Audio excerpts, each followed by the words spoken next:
see, that's the problem with people like me who are like hybrid children. We are from Bangladesh, but then we have a vested interest in the rest of the world. We are not in Bangladesh, but we have a connection to Bangladesh. So it's like we have access and opportunities in both worlds. So I want to talk about Bangladesh. I want to talk about stuff in Bangladesh. I want to do stuff in Bangladesh, but I also want to do stuff internationally. And this is where the problem is with YouTube, because YouTube only pushes content that makes sense for the rest of the, like, it makes sense for the audience that it's already getting. So for example, if I'm making content, say about, I don't know, Bangladeshi music, it won't really show to people who are not interested in Bangladeshi music.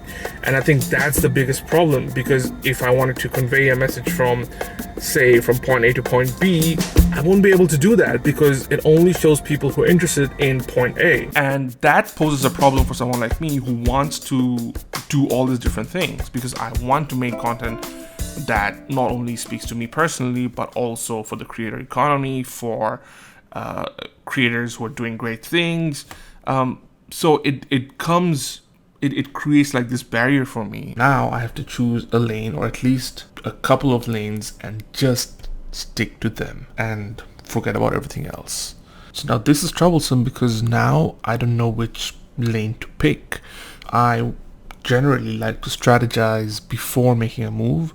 So when I'm thinking of this, I'm thinking, if I only do podcasts, like, what are the pros and cons?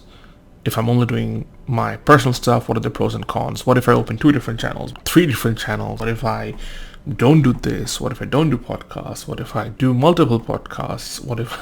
And now all these questions just keep pouring in.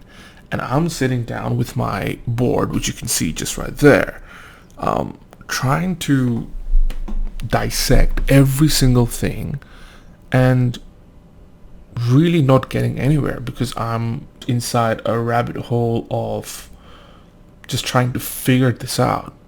And instead of helping me, what it has done is it paralyzed me.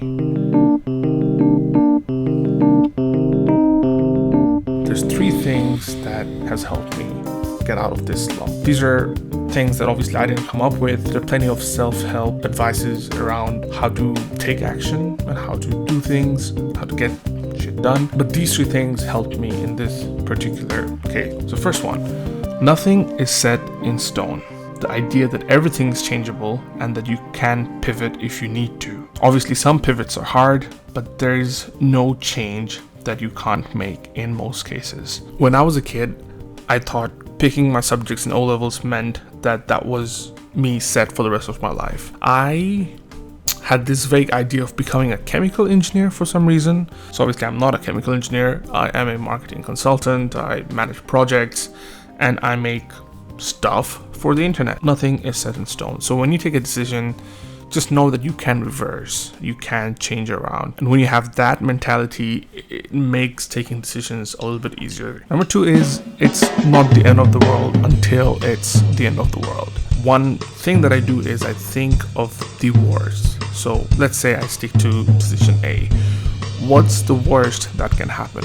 If it doesn't involve death or drastically changing the dynamics of my relationships, then more often than not, it helps me make the decision, because, what's the worst that can happen?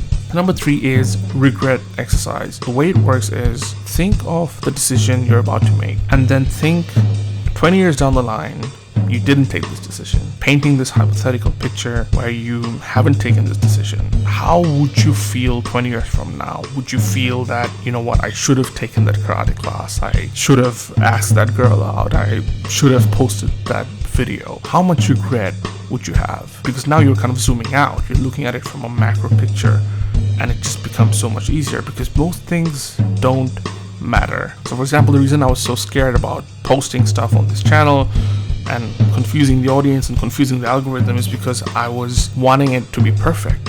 I wanted everything to fall into place. I wanted to know the future. I wanted to plan everything to the T. But the fact is, if it didn't go according to plan, would it be the end of the world? Not really. would I regret not doing it? Absolutely. I would regret, because now I'm not posting the podcast, I'm not making videos like this. So at the end of the day, I'm not doing anything.